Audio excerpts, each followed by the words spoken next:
On January 1st, 1818, Mary Shelley, at age 19, published the Gothic novel Frankenstein.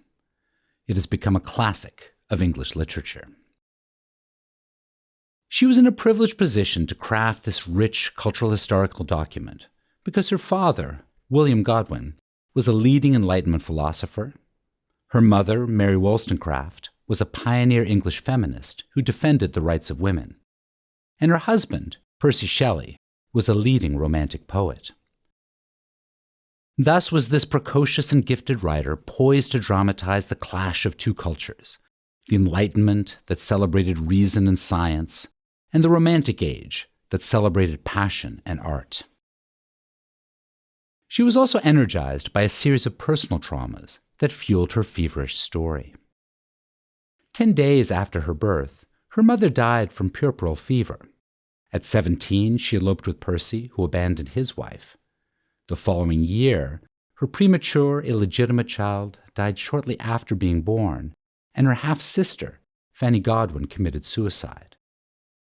A couple of months later, Percy's wife committed suicide. And just before the publication of the novel, Mary gave birth to a daughter, all indicating that during a good part of the novel's composition, she was pregnant and in mourning, overloaded with images of birth and death. Mary began the novel one stormy night in the Swiss Alps, when her husband Percy and his friend Lord Byron each undertook to write a ghost story. By morning, Mary had outlined hers. It centered on a quintessential mad scientist, Dr. Victor Frankenstein, who, with the best of intentions of restoring health and prolonging life, undertook to create an 8-foot-tall human being made of body parts collected from exhumed graves. The novel's subtitle, or The Modern Prometheus, evokes the first great scientist of Greek mythology, who in various versions teaches medicine and science, steals fire from Zeus and gives it to humanity, or creates a human being from clay. For those actions, Zeus punishes him by having an eagle pluck out his liver every night. In the novel, Frankenstein creates life and thereby challenges God instead of Zeus, and is punished by having his creation kill a number of his close relatives and friends, including his bride on their wedding night. Frankenstein instilled life in his creation by some unspecified means, but hints in the novel suggest that it was probably in accord with the laws of electricity and galvanism, as they were known at the time. The creature's appearance with watery eyes and pale yellow skin was frightening, and Frankenstein fled in horror.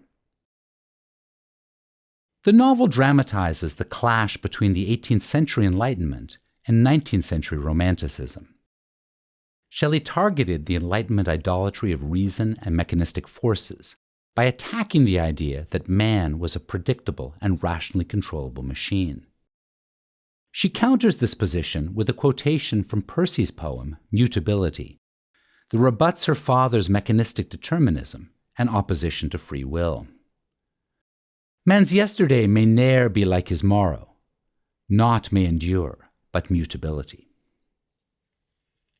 The novel also makes veiled reference to the French Revolution, with hints that the personality turn of the creature mirrored the turn in the French Revolution from the early hopes for liberty, equality, and fraternity to the subsequent dark days of the Reign of Terror.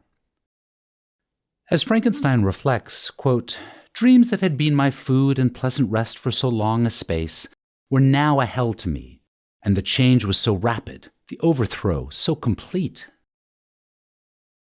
While the Enlightenment viewed nature as benevolent, the Romantics saw it as awe-inspiring, but potentially threatening.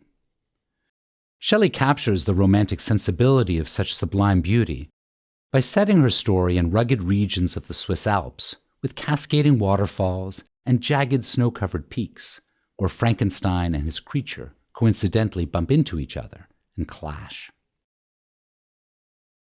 The story has been the basis for dozens of films, including the 1931 classic that erroneously has Frankenstein give his creation a criminal's brain.